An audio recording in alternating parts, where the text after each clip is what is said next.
You're just another black boy with no future. Judge Harmon's gavel crashes down. Devin Taylor rises. The courtroom falls silent. 17, shoulders squared despite the weight of every stare. The judge leans forward. I know your kind. Just another statistic. His finger jabs the air between them. No discipline, no father figure. The judge's lips curl. Where is your father, anyway? Devin maintains perfect eye contact. May I call him, Your Honor? Judge Harmon smirks. By all means. If he even answers.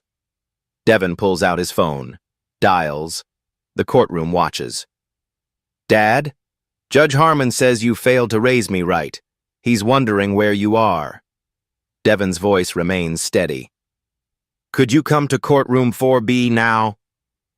Who exactly waits on the other end of that line? Earlier that day.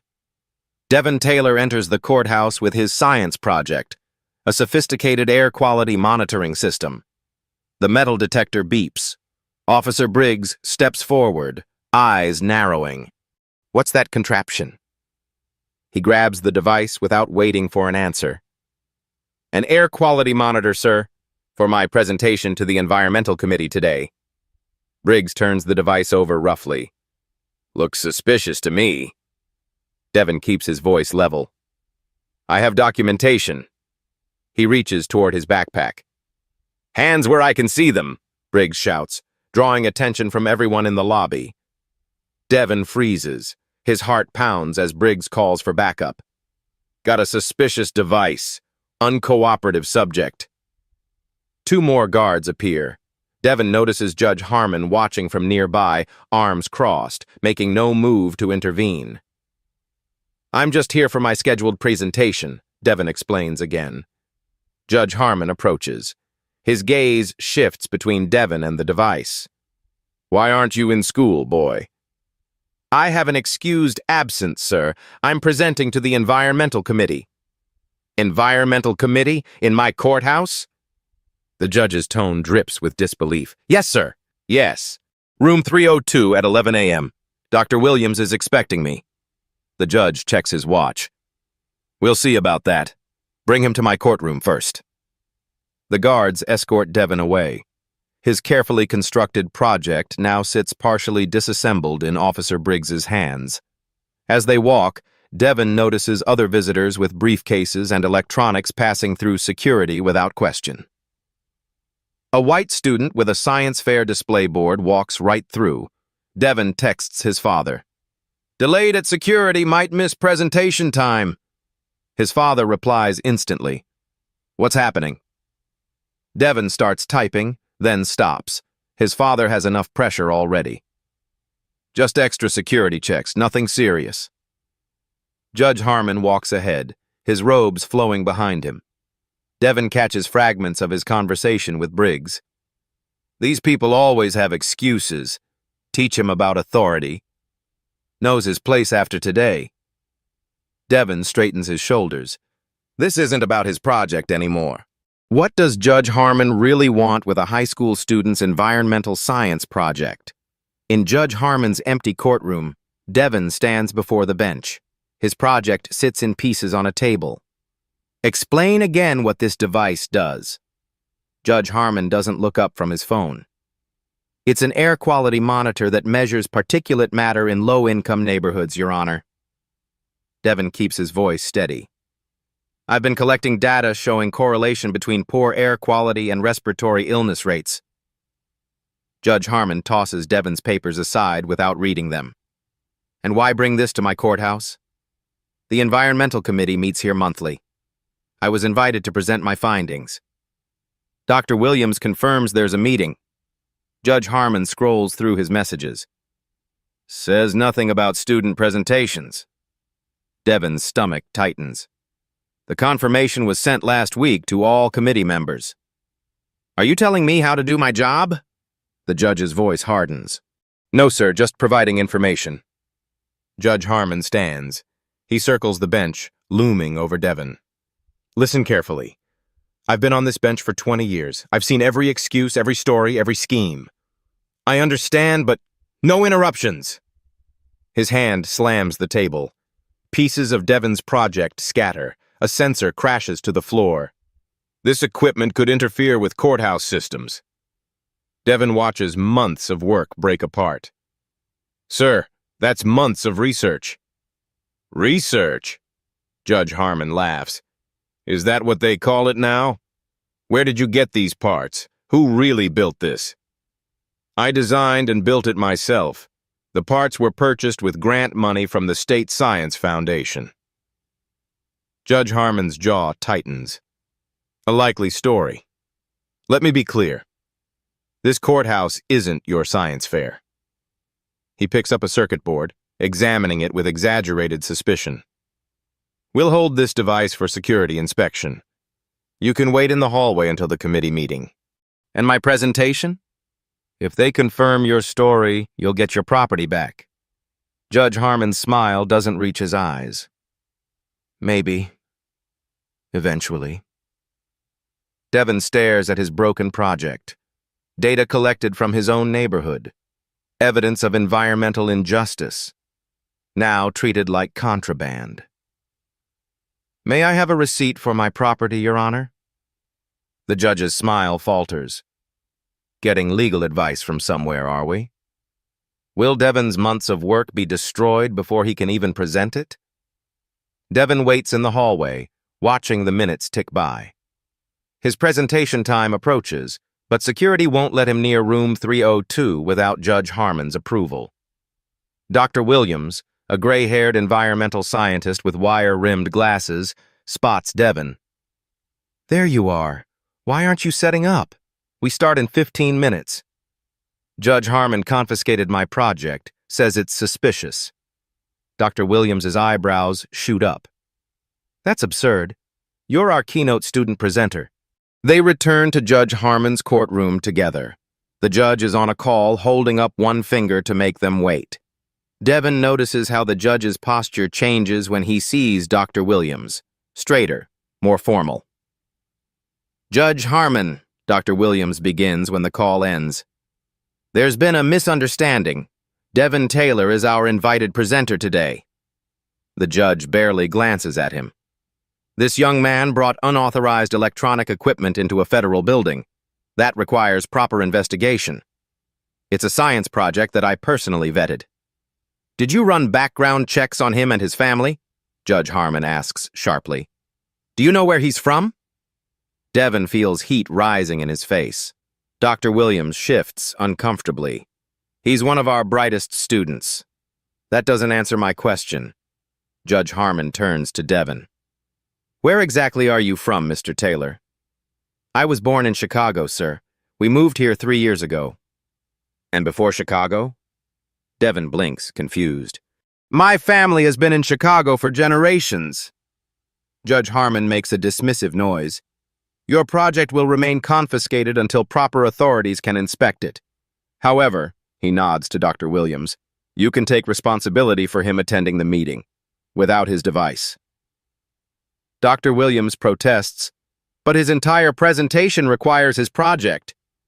Then he shouldn't have brought suspicious equipment into my courthouse. The judge's voice rises. Perhaps you'd like to explain to the committee why you're unprepared. Consider it a lesson in planning ahead. Devon's hands clench at his sides. May I at least have my presentation slides? They're on the same laptop we're holding for inspection. Dr. Williams checks his watch. We need to go. The committee has a tight schedule. Judge Harmon smiles thinly. Run along, then. And Mr. Taylor, next time know your place before you walk into my courthouse. Devon follows Dr. Williams to the meeting room. His heart pounds as they enter. 12 committee members sit around a conference table. Several observers line the walls. I apologize for the delay, Dr. Williams announces. We've had an unexpected situation. Devon steps forward. Every eye in the room turns to him. The weight of their expectations crushes down. I apologize, Devon begins, voice steady despite the humiliation burning in his chest. Judge Harmon has confiscated my project and presentation materials. I'll do my best to explain my findings from memory. Whispers spread through the room. Devon sees pity on some faces. On others, quiet judgment. A woman in the back row shakes her head and writes something in her notebook. How will Devon salvage his presentation without any of his materials? Devon stands before the environmental committee, empty-handed. He takes a deep breath and begins speaking from memory. My project measures particulate matter concentrations in low-income neighborhoods versus affluent areas. His voice grows stronger with each word. Over 6 months, I documented levels 3 times higher in minority communities. Despite the absence of visual aids, committee members lean forward. Devon sketches air particle distribution patterns on a borrowed notepad, explaining collection methodology and statistical controls.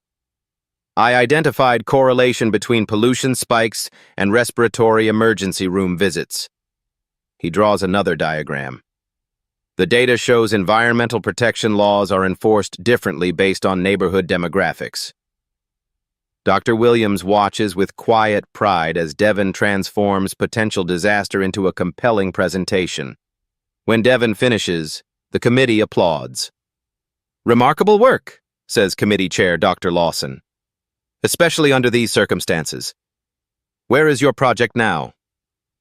Judge Harmon is holding it for security reasons, Devon answers carefully. Dr. Lawson frowns. That's unusual. We'll look into it. Meanwhile, your findings deserve wider attention. Would you consider presenting at the state conference next month? Devon nods, gratitude washing over him. I'd be honored. As the meeting adjourns, Devon excuses himself to the restroom. In a private stall, he leans against the wall.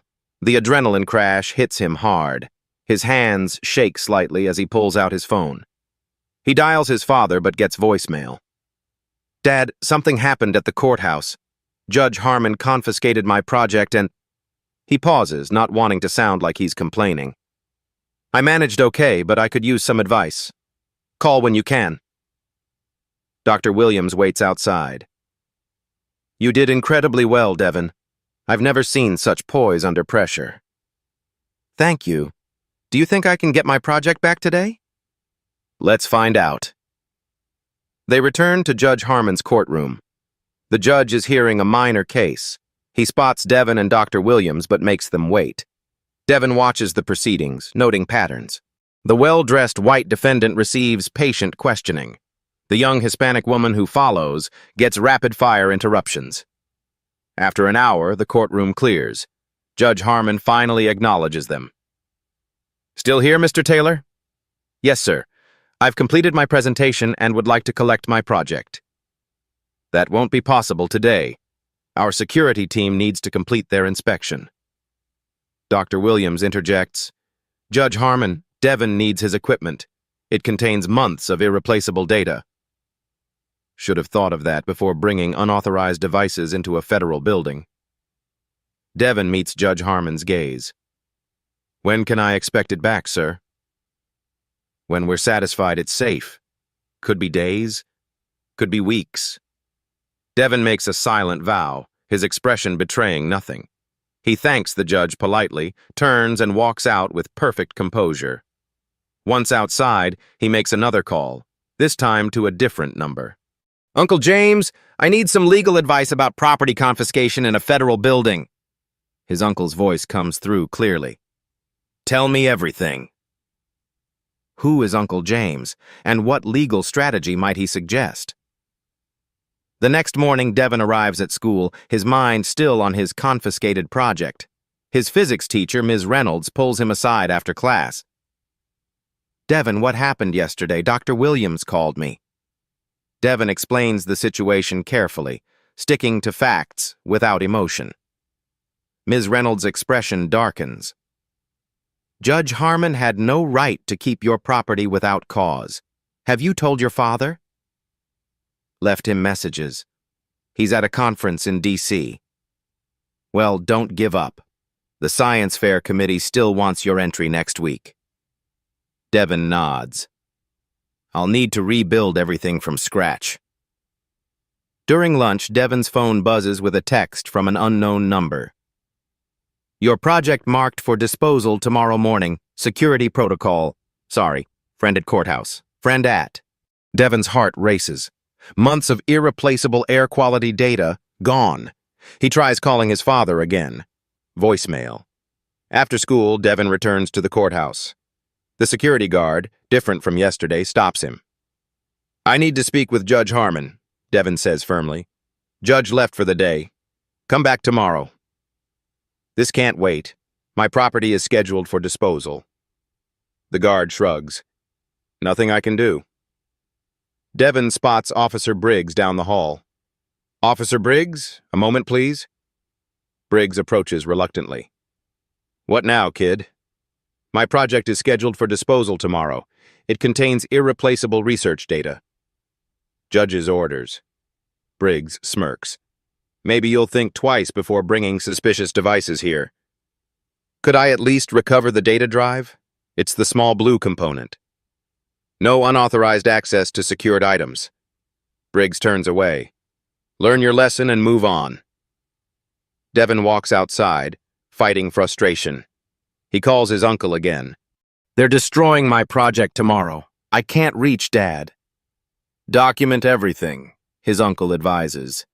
Names, times, what was said. I'm making calls. That evening, Devon works furiously in his garage, attempting to recreate his project from memory and spare parts. His mother watches from the doorway. Devon, sometimes fighting isn't worth it. This is, Mom.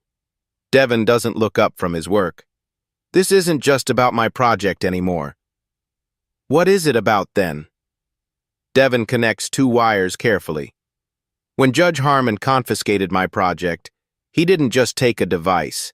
He tried to silence data showing his courthouse sits in a neighborhood with the worst air quality violations.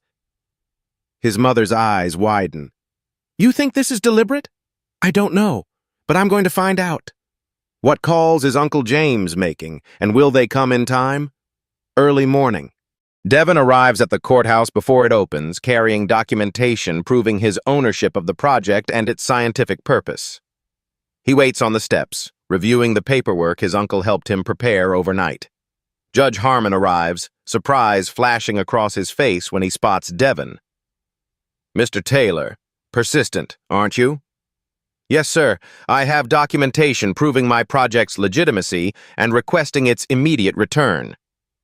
Judge Harmon barely glances at the papers. File it with the clerk. I have a busy docket today.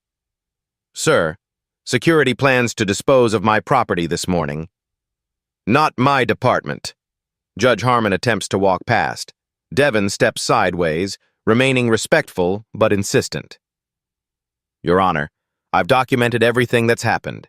If my property is destroyed without due process, I'll be forced to escalate this matter. Judge Harmon's eyes narrow. Are you threatening me, young man? No, sir. I'm exercising my rights as a citizen. The judge steps closer. Let me be clear. You have no power here. I decide what happens in my courthouse. The courthouse belongs to the people, Your Honor. Judge Harmon's face flushes. You need a lesson in respect. Officer Briggs? Briggs approaches from security. Yes, Your Honor? Mr. Taylor here is causing a disturbance. Please escort him out. I'm standing on public property with legal documentation, Devon says calmly. Judge Harmon points at Devon's papers. Those look like falsified court documents to me. Confiscate them. Briggs hesitates. Sir? You heard me. Those papers could be fraudulent. Devon holds the documents tightly. They're notarized copies of my property ownership and scientific grant documentation. Judge Harmon leans close. You think you're smart? You think papers will save you? You're nothing here. Remember that. A courthouse administrator approaches. Judge Harmon, there's a call for you. They say it's urgent. The judge backs away. This isn't over. He follows the administrator inside. Devon waits until they're gone, then turns to Officer Briggs. I just want my project back before it's destroyed. Briggs looks uncomfortable. Kid, drop this. He won't let it go, and neither will I. Why are you following his illegal orders? Devon asks quietly. Briggs glances around, then lowers his voice. Look, I've got 3 years until retirement. Don't make this harder than it needs to be. Is your pension worth destroying evidence of environmental discrimination? Briggs doesn't answer, but his expression speaks volumes. Who made that urgent call to Judge Harmon, and what's coming next? Afternoon at the courthouse. Devon sits on a bench outside Judge Harmon's courtroom, refusing to leave until someone addresses his property claim. Several attorneys pass by, looking at him curiously. One stops, a middle-aged woman with sharp eyes. You've been here all day. Court business? Trying to recover my confiscated property before it's destroyed. She sits beside him. I'm Laura Chen, Public Defender's Office. What property? Devon explains the situation, showing her his remaining documentation. Judge Harmon? She shakes her head. He has a reputation. Let me make a call. While she steps away, Devon checks his phone. Still no response from his father. But a text from his uncle reads, Hold tight. Help coming. Laura returns. I've spoken with court administration. Your project has already been moved to disposal, but we might be able to intervene if we act now. They hurry to the basement level where confiscated items are processed. The security officer refuses them entry without authorization. This young man's property is being illegally disposed of, Laura argues. I have my orders, the officer replies flatly. Through the door window, Devon spots his project on a table, partially disassembled. That's it right there. Please, that's months of environmental research. The officer blocks the view. Step back or I'll have you removed. Laura pulls Devon aside. We need a judge's order. Let me file an emergency motion. As they turn to leave, Judge Harmon emerges from the elevator. Ms. Chen, slumming with the troublemakers today? Your Honor, this young man's property is being improperly disposed of. I'm filing for an emergency stay. Judge Harmon laughs. Save your paperwork. That device was deemed a security risk by me personally. Based on what evidence? Laura challenges. My courtroom, my decision. Judge Harmon gestures to a nearby officer. Please escort them out. Mr. Taylor is banned from this building. Devon steps forward. Sir, I've been respectful and followed every rule. Why are you doing this? Judge Harmon stares coldly. Because I can. Some people need to learn their place in the system. Laura grips Devon's arm, whispering, Don't engage. We'll find another way. As they're escorted out, Devon sees Judge Harmon enter the disposal room. Through the closing door, he watches the judge pick up a hammer. He's going to destroy it himself, Devon whispers. Laura's expression hardens. Now we know this is personal. Time to call in bigger guns. With his project about to be physically destroyed, what's Devon's last recourse? Outside the courthouse, Devon paces the sidewalk. Laura makes frantic calls to other judges, seeking an emergency intervention. No one's available on such short notice, she admits, frustrated, and most won't cross Judge Harmon anyway. Devon's phone rings. His father, finally. Dad, they're destroying my project right now. I know, son. I've been briefed. Put me on speaker. Devon complies, confused. Laura watches curiously. This is Robert Taylor. His father's authoritative voice fills the air. Who am I speaking with? Laura Chen, Public Defender's Office. Your son's project is being improperly disposed of by Judge Harmon. I understand. Ms. Chen, please escort Devon back inside. Insist on seeing Judge Harmon immediately. Tell security to call this number if there's any resistance. He recites a government extension. Laura looks skeptical but nods. We'll try, Mr. Taylor. They re-enter the courthouse. At security, they're immediately stopped. Devon Taylor is banned from the premises, the guard states flatly. Laura stands firm. We need to see Judge Harmon now. If you refuse, please call this number. She shows the guard the number on her phone. The guard hesitates, then makes the call. His expression changes dramatically. Yes, sir. Right away, sir. He hangs up, suddenly deferential. You can proceed to Judge Harmon's chambers. As they walk through the courthouse, Devin whispers, What just happened? Laura shakes her head, equally confused. Who exactly is your father? He works for the Justice Department, that's all I know. They reach Judge Harmon's chambers. His clerk tries to turn them away, but Laura mentions the phone number again. The clerk disappears inside, returning moments later. The judge will see you now. They enter to find Judge Harmon standing behind his desk, Devin's partially damaged project in front of him. A hammer sits nearby. This is harassment, the judge begins. I've made my decision about this device. Laura steps forward. Your Honor, we have instructions to call this number if you refuse to return Mr. Taylor's property. She displays the phone again. Judge Harmon scoffs. Some bureaucratic underling doesn't concern me. Then perhaps you should make the call yourself, Devin suggests quietly. Something in Devin's calm confidence makes Judge Harmon pause. He takes the phone reluctantly and dials. This is Judge William Harmon. Who am I speaking with? His expression shifts from annoyance to shock. Yes, I understand, but the device was...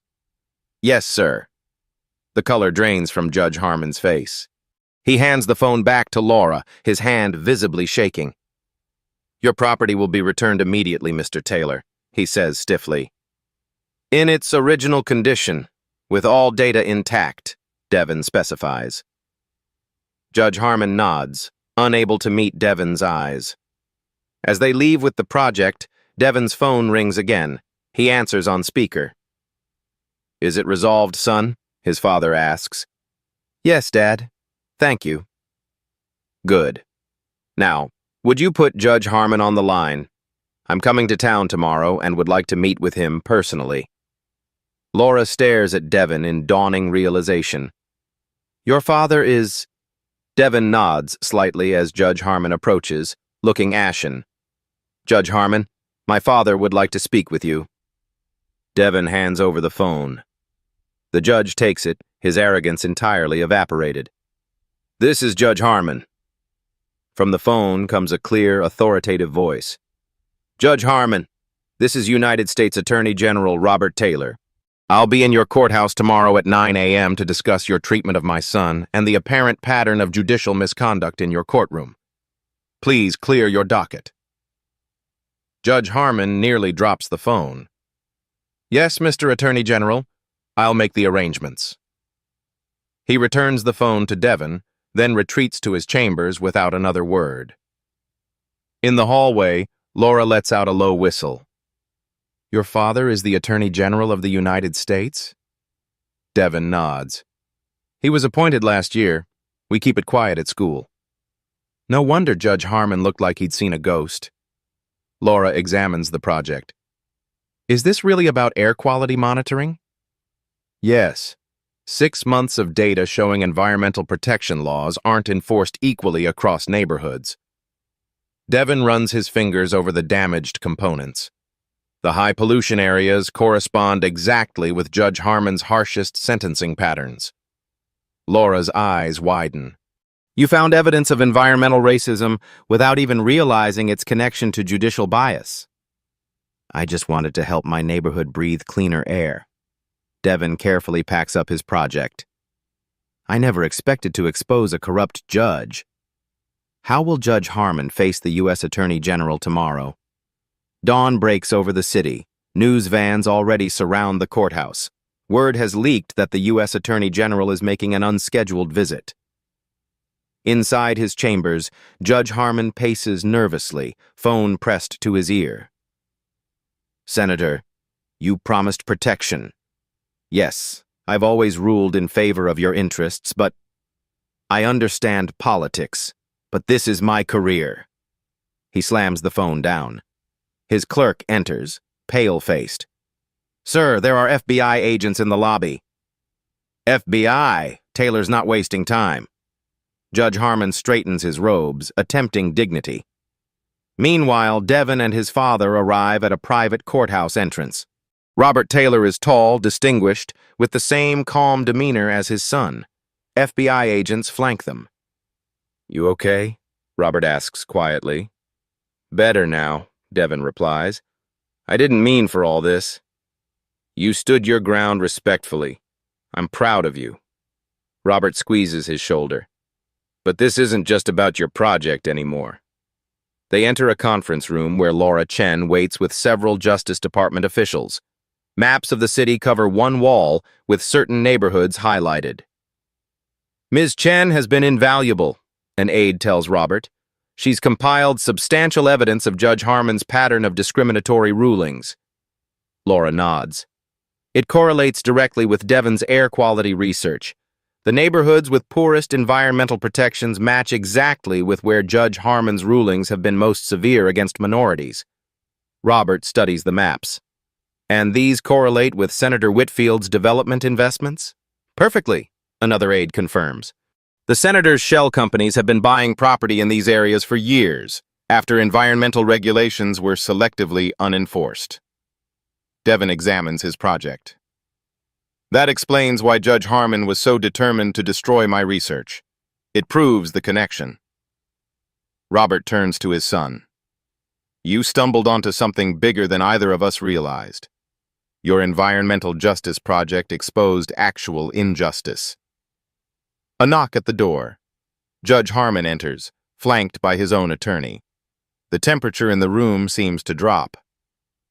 "Attorney General Taylor," Judge Harmon begins stiffly. "This theatrical display is hardly necessary for what amounts to a misunderstanding about a school project." Robert doesn't offer his hand. "This meeting isn't about my son's project, though that incident provided the thread that unraveled a disturbing pattern. Please sit." For the next hour, Justice Department officials present evidence of Judge Harmon's judicial misconduct. Discriminatory sentencing patterns, selective enforcement of environmental regulations, suspicious connections to Senator Whitfield's business interests. Charts display the data clearly. In neighborhoods with high minority populations, the same ones Devon's project showed had poor air quality, defendants received sentences averaging 40% longer than identical cases from other neighborhoods. Phone records reveal calls between Judge Harmon's chambers and Senator Whitfield's office immediately preceding key environmental rulings that benefited the senator's development companies. Judge Harmon's attorney interjects repeatedly, but each objection is met with more damning evidence. "This is a political witch hunt," Judge Harmon finally explodes. "I've served on this bench for 20 years. "Yes," Robert replies evenly. "And we've reviewed 20 years of your rulings. Care to explain why defendants from certain neighborhoods receive sentences averaging 40% longer than identical cases from other neighborhoods?" Judge Harmon looks to his attorney, who appears increasingly uncomfortable. "Or perhaps," Robert continues, "you can explain these phone calls between your chambers and Senator Whitfield's office immediately preceding key environmental rulings." The judge's face goes pale. "I want immunity." His attorney stands abruptly. "My client is not making statements at this time." Robert nods to an aide who slides a document across the table. "Judge Harmon, this is a formal notice of investigation by the Justice Department. You are being placed on administrative leave pending its completion." "You can't do this," Judge Harmon whispers. "I'm not doing this. Your actions are." Robert stands. "The Judicial Ethics Committee is convening an emergency session this afternoon. I suggest you prepare." As Judge Harmon and his attorney leave, Robert turns to Devon. "Your project revealed something we've suspected but couldn't prove. Environmental injustice and judicial misconduct often go hand in hand." Devon looks at his damaged project. "I just wanted to help my neighborhood breathe cleaner air." "And you will," Robert assures him. "Your data is now part of a federal environmental justice investigation." Laura approaches. "Devon, the Environmental Committee called. They want your full presentation tomorrow with Justice Department protection this time." By evening, News of Judge Harmon's suspension spreads. Devin watches the coverage with his parents at home. Sources confirm the investigation began after Judge Harmon attempted to confiscate and destroy scientific evidence collected by a high school student, a reporter announces. The evidence allegedly showed environmental protection laws being selectively enforced in minority neighborhoods. Devin's mother turns to her husband, who, "How big is this going to get?" "Very," Robert replies. "Senator Whitfield's development companies have been exploiting these neighborhoods for years, buying property cheap after environmental violations made them undesirable, then flipping them after selective cleanup." "But why target Devin's project?" his mother asks. "Because data doesn't lie," Devin answers. "My air quality measurements created a map that matched perfectly with Judge Harmon's discriminatory sentencing patterns. It connected environmental racism with judicial misconduct." Robert's phone rings. He answers, listens, then sighs. "Senator Whitfield is calling for an investigation into the investigation, claims it's politically motivated." "Is it?" Devin asks. "Justice isn't political, son." Robert's expression hardens, but those who obstruct it often hide behind politics. The next morning, Devin presents his findings to the Environmental Committee, this time with his project intact and working. FBI agents stand discreetly around the room. "These air quality readings were taken over 6 months in different neighborhoods," Devin explains, displaying his data. "The pattern is clear. Environmental violations are reported equally across the city, but enforcement actions are concentrated in affluent areas." Committee members examine his findings with new understanding of their significance. "This data will be essential to our federal investigation," Dr. Lawson announces. "Mr. Taylor, the committee would like to fund an expansion of your monitoring system to cover the entire city."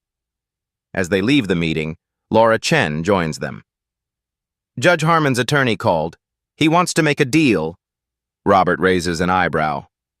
"Already? He must know we have more than we've shown." "The dominoes are falling," Laura confirms. 3 more judges with similar ruling patterns have requested leaves of absence. Senator Whitfield's development company stock dropped 30% this morning. Devin takes in this information quietly. His simple science project has triggered a cascade of accountability. "What happens now?"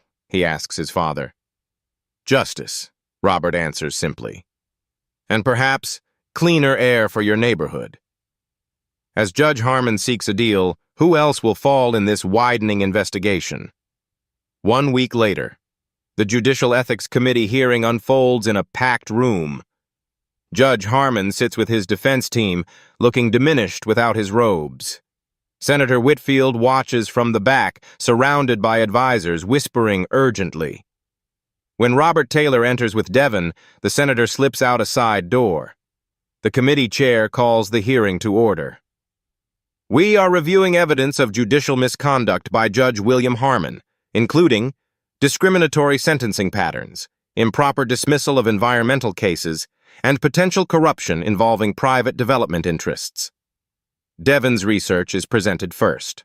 His rebuilt project stands on a display table, screens showing clear correlations between air quality violations, denied environmental cases, and health outcomes across different neighborhoods.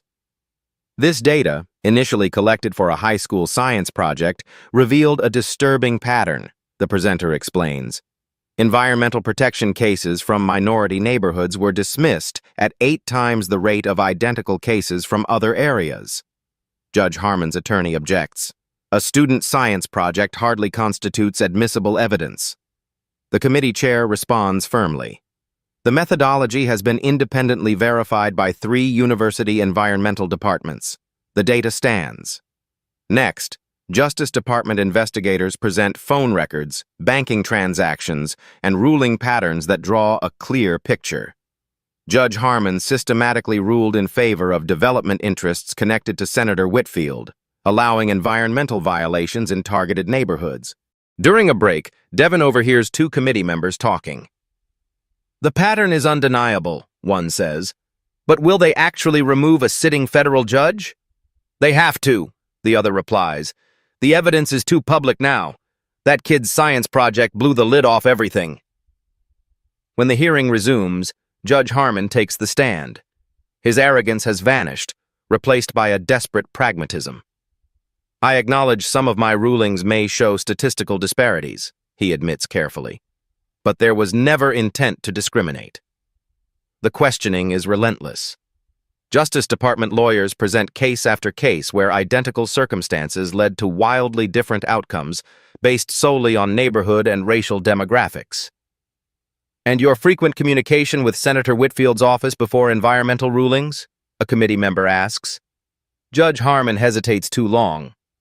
The senator is an old friend. We discussed various matters, including which environmental cases to dismiss to facilitate his development projects. The judge's attorney interrupts. My client wishes to amend his testimony. A murmur runs through the room. Everyone recognizes what's coming. Judge Harmon leans forward. I am willing to provide complete information about Senator Whitfield's involvement in exchange for consideration in my case. The committee chair glances at Robert Taylor, who nods slightly. This hearing will recess while Judge Harmon provides his statement to Justice Department officials. As people file out, Devin approaches his father. He's turning on the senator? When powerful people fall, they rarely fall alone, Robert replies. Harmon knows his career is over. Now he's negotiating the terms of surrender. Outside the hearing room, reporters swarm. Devin stays back as his father addresses the press. Today marks an important step toward environmental justice in our communities. When we allow environmental protections to be selectively enforced, we are deciding whose children deserve clean air and whose do not. That is unacceptable in America.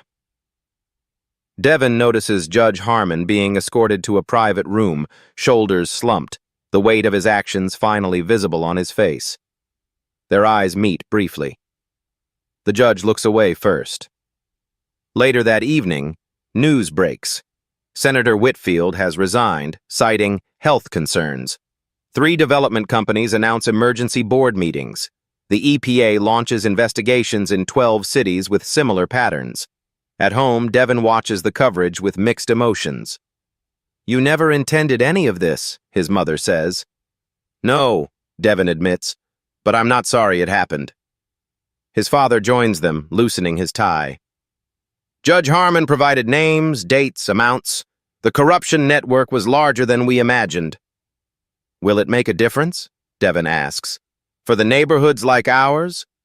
Robert nods. The EPA is fast-tracking remediation for the affected areas, and your monitoring system is being adopted as a model for community oversight. Devin considers this. From science project to federal policy. That's how change happens, his father says. One person stands their ground, others follow. With Harmon cooperating, how high will this corruption investigation reach? 3 months later. Devin stands at a podium in Washington, D.C., addressing the National Conference on Environmental Justice. His rebuilt and enhanced air quality monitoring system is displayed prominently beside him. Environmental justice isn't abstract, Devin tells the audience of scientists, activists, and government officials.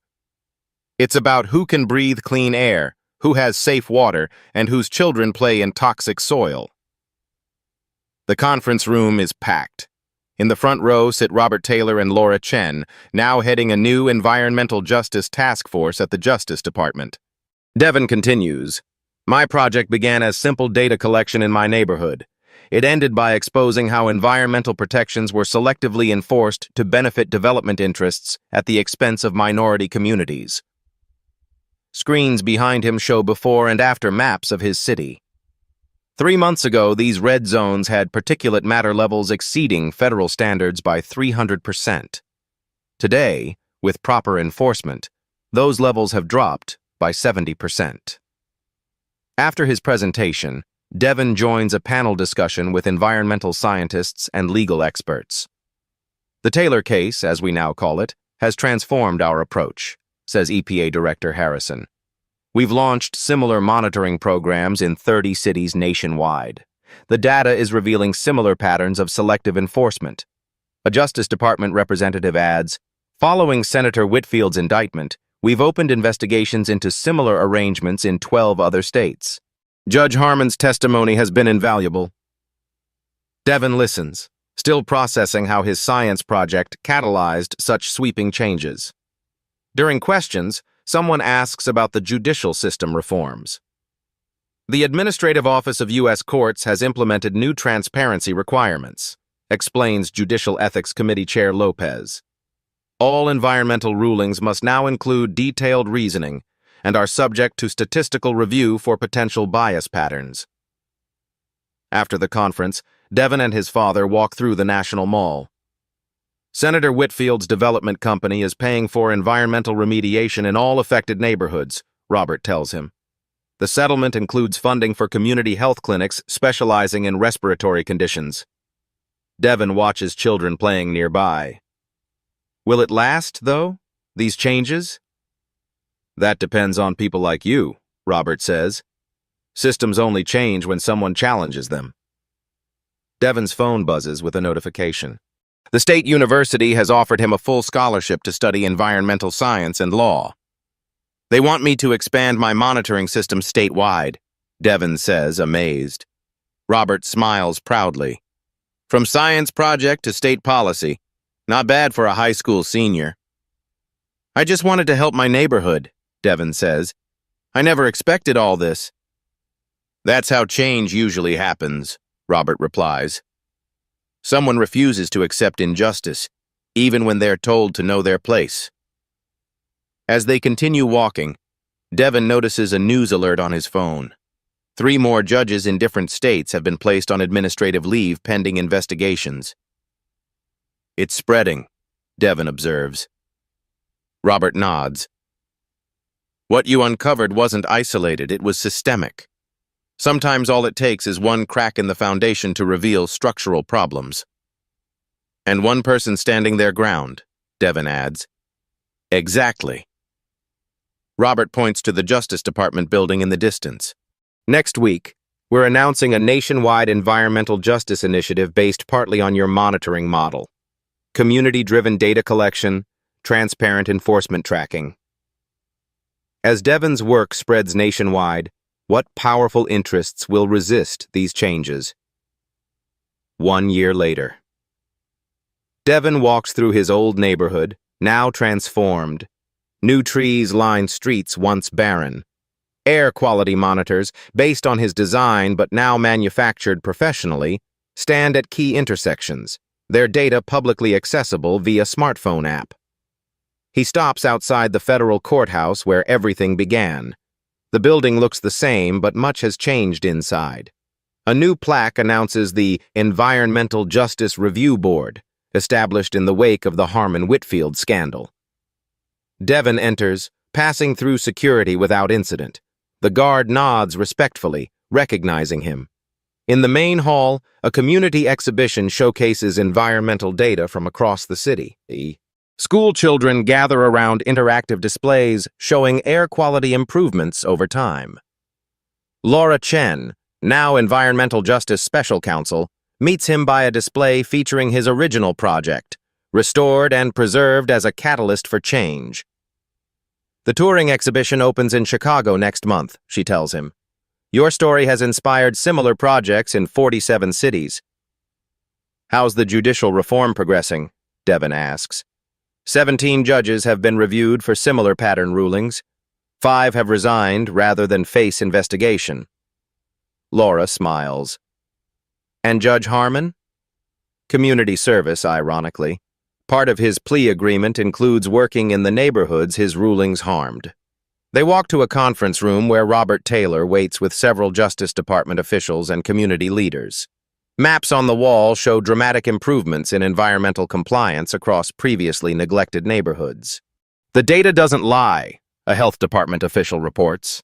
Childhood asthma hospitalizations down 32% in the affected communities. Adult respiratory conditions improving similarly. Robert greets his son with a proud embrace. Devin's monitoring system has been adopted as the national standard for community air quality assessment. Devin shakes his head, still processing the impact of his work. It was never about the technology. It was about asking who deserves protection under the law. A community leader stands. We've lived with environmental discrimination for generations. We knew the air was making our children sick. But without data, without proof, our complaints were dismissed. Sometimes justice needs evidence, Robert agrees. But it also needs people willing to stand their ground. After the meeting, Devin and his father walk through the neighborhood where the project began. Children play in a new park built where an illegal dumping site once stood. Elderly residents sit on porches, breathing cleaner air. Senator Whitfield's sentencing is tomorrow, Robert mentions. His development company has been ordered to fund environmental remediation for the next 20 years. Devin watches a group of high school students installing a new air monitor. They're continuing the project, expanding it. That's how lasting change works, Robert says. It outlives its creators. They stop at Devin's old school, where a banner announces a new environmental science academy named in his honor. Inside, students cluster around monitoring stations, analyzing data and preparing reports for community action. You know what Judge Harmon told me during his community service? Robert says. He said he never thought one person could change a system, especially not someone young. It wasn't just me, Devin replies. It was everyone who spoke up after the first domino fell. As sunset bathes the neighborhood in golden light, Devin looks at how far they've come. The system only works when everyone has equal protection under it. Robert nods. That's the lesson here. Justice isn't automatic. It requires vigilance, evidence, and courage to stand against power when it's abused. Devin smiles at the simple truth that has transformed his life and community. Your place is wherever you choose to make a stand. If you found strength in Devin's story, hit that like button to help others discover it too. These stories of justice need to be told. Subscribe to Beat Stories for more powerful narratives of everyday people standing up to systemic injustice. Share this video with someone who needs to be reminded that their voice matters. One person can make a difference.